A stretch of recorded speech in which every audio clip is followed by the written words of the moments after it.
یہ واقعہ شام کے شہر دمشق میں ہوا۔ ایک نوجوان خوبصورت لڑکی روزانہ اکیلی یونیورسٹی جاتی تھی۔ اسی یونیورسٹی میں اس کا والد ایک ڈپارٹمنٹ کا انچارج تھا۔ ایک دن چھٹی کے بعد فوراً اچانک بادل گرجنے لگے اور زوردار بارش ہونے لگی۔ ہر کوئی جائے پناہ کی تلاش میں دوڑ رہا تھا۔ سردی کی شدت بڑھنے لگی، آسمان سے گرنے والے اولے لوگوں کے سروں پر برسنے لگے۔ یہ لڑکی بھی یونیورسٹی سے نکلی اور جائے پناہ کی تلاش میں دوڑنے لگی۔ اس کا جسم سردی سے کانپ رہا تھا، لیکن یہ نہیں جانتی تھی کہ اسے پناہ کہاں ملے گی۔ جب بارش تیز ہوئی تو اس نے ایک دروازہ بجایا۔ گھر میں موجود لڑکا باہر نکلا اور اسے اندر لے آیا اور بارش تھمنے تک اپنے گھر میں رہنے کی اجازت دے دی۔ دونوں کا آپس میں تعارف ہوا کہ لڑکا بھی اسی یونیورسٹی میں پڑھتا ہے جہاں وہ خود زیر تعلیم ہے اور اس شہر میں اکیلا رہتا ہے۔ ایک کمرہ، برآمدہ اور باتھ روم اس کا کل گھر تھا۔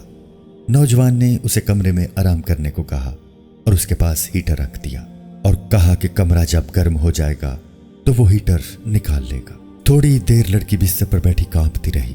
اچانک اسے نیند آ گئی تو یہ بستر پر گر گئی۔ نوجوان ہیٹر لینے کمرے میں داخل ہوا تو اسے یہ بستر پر سوئی ہوئی لڑکی جنت کی حوروں کی سردار لگی۔ وہ ہیٹر لیتے ہی فوراً کمرے سے باہر نکل گیا، لیکن شیطان جو کہ اسے گمراہ کرنے کے موقع کی تلاش میں تھا اسے وسوسے دینے لگا اور اس کے ذہن میں لڑکی کی تصویر خوبصورت بنا کر دکھانے لگا۔ تھوڑی دیر میں لڑکی کی آنکھ کھل گئی۔ جب اس نے اپنے آپ کو بستر پر لیٹا ہوا پایا تو ہڑبڑا کر اٹھ گئی اور گھبراہٹ کے عالم میں بے تحاشا باہر کی طرف دوڑنے لگی۔ اس نے برآمدے میں اسی نوجوان کو بے ہوش پایا۔ وہ انتہائی گھبراہٹ کے عالم میں گھر کی طرف دوڑنے لگی اور پیچھے مڑ کر بھی نہ دیکھا، یہاں تک کہ اپنے گھر پہنچ کر باپ کی گود میں سر رکھ دیا جو کہ پوری رات اسے شہر کے ہر کونے میں تلاش کرتا رہا تھا۔ اس نے باپ کو تمام واقعات منو ان سنا دیے اور اسے قسم کھا کر کہا کہ میں نہیں جانتی جس عرصہ میں میری آنکھ لگی کیا ہوا، میرے ساتھ کیا کیا گیا، کچھ نہیں پتا۔ اس کا باپ انتہائی غصے کے عالم میں اٹھا اور یونیورسٹی پہنچ گیا اور اس دن غیر حاضر ہونے والے طلبہ کے بارے میں پوچھا تو پتہ لگا کہ ایک لڑکا شہر سے باہر گیا ہے اور ایک بیمار ہے، ہسپتال میں داخل ہے۔ باپ ہسپتال پہنچ گیا تاکہ اس نوجوان کو تلاش کرے اور اس سے اپنی بیٹی کا انتقام لے۔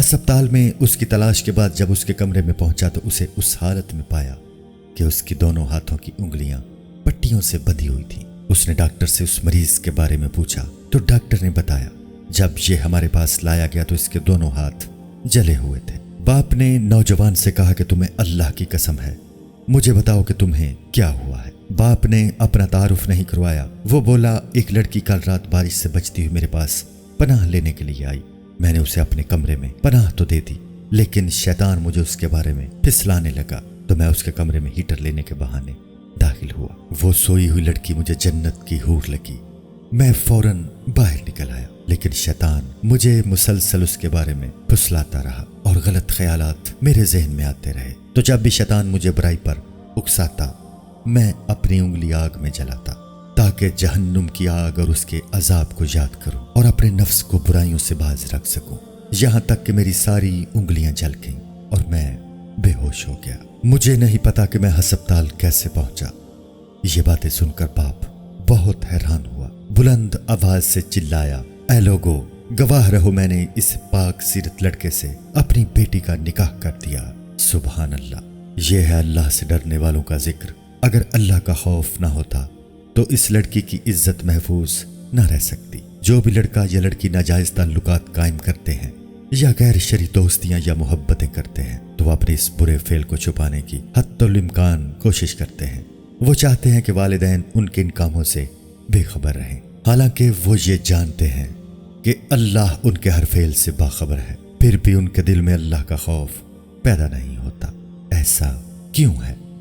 کیونکہ والدین نے بچپن سے ان کے دل و دماغ میں اللہ کے خوف کی بجائے اپنا ذاتی خوف، روب و دبدبا، سزا کا ڈر ہی بٹھایا ہے۔ اسی لیے آج وہ اللہ سے بے پرواہ ہو کر والدین سے چھپ کر گناہوں کا ارتکاب کرتے ہیں۔ اور ایسے بھی والدین ہیں جنہوں نے اپنی اولاد کی تربیت خوف خدا پر کی تو ان کی اولاد نے بھی ہمیشہ برائیوں سے اپنے آپ کو باز رکھا۔